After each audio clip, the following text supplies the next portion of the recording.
Lock the doors.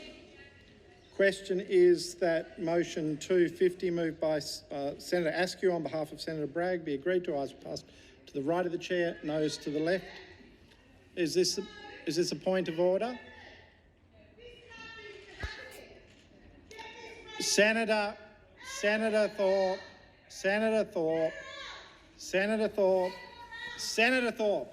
resume your seat.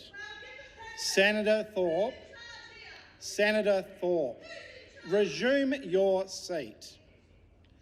This matter has been considered before. Dress is a matter for individual senators' conscience. And Senator Faruqi. President, a dress code might be a choice of the senators, but racism should not be the choice of the Senate.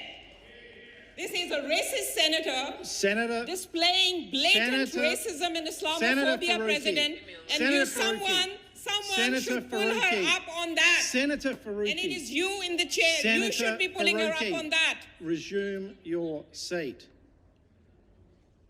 Senator Payman, on the same issue, I take it.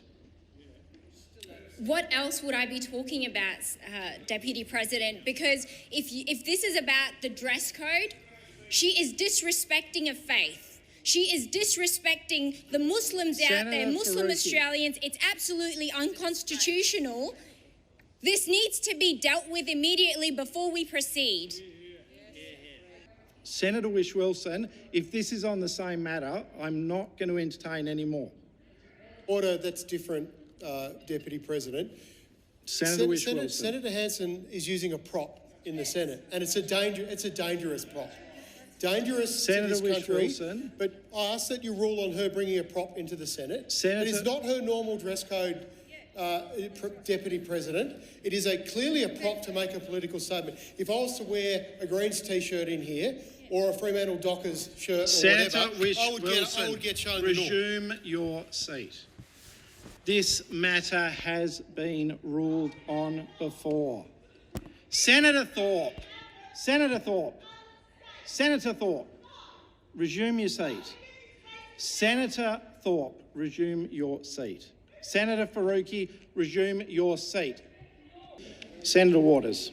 Deputy President, I would like to request that you review your earlier ruling, because clearly what has happened today is not a genuine demonstration of faith. In fact, it is the middle finger to people of faith. It is extremely racist and unsafe, and I would like you to reconsider your earlier ruling that it is not appropriate in this Senate to draw attention to a religion that this person does not even subscribe to. It is an insult, and it must be against the standing orders. I would like you to review your earlier ruling. Senator Waters, I will absolutely review it, and I will also refer it to the President. I'm happy to step out of the chair for the President.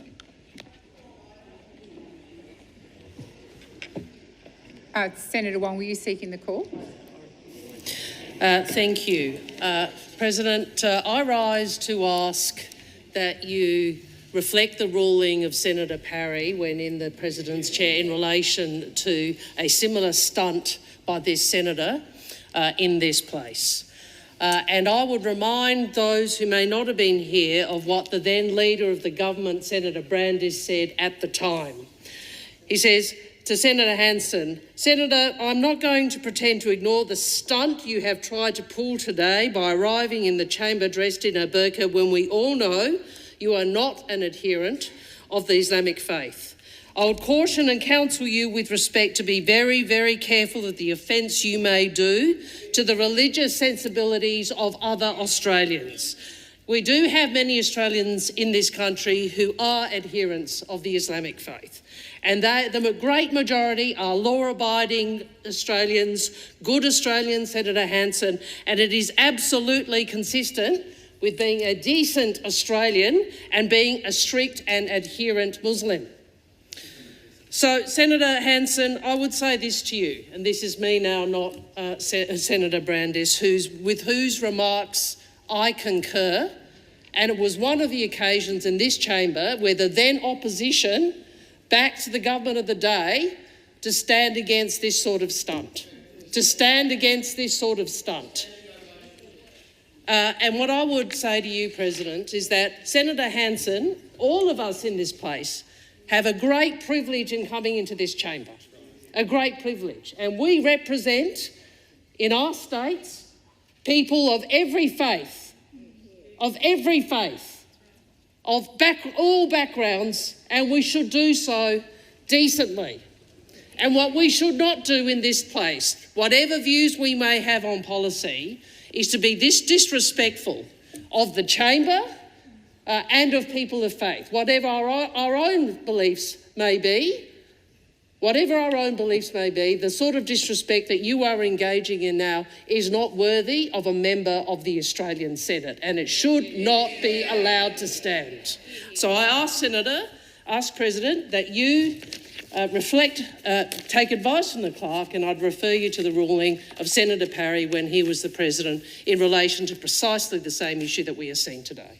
I am advised that this has occurred in the past, and Senator Parry was the President at the time, and what he ruled was that using a religious icon or religious dress or anything to do with a religion as a prop and not in the proper way that it is expected to be used was disrespectful to the Parliament. At that time, he asked Senator Hanson to either remove the item of clothing that she's wearing or risk suspension.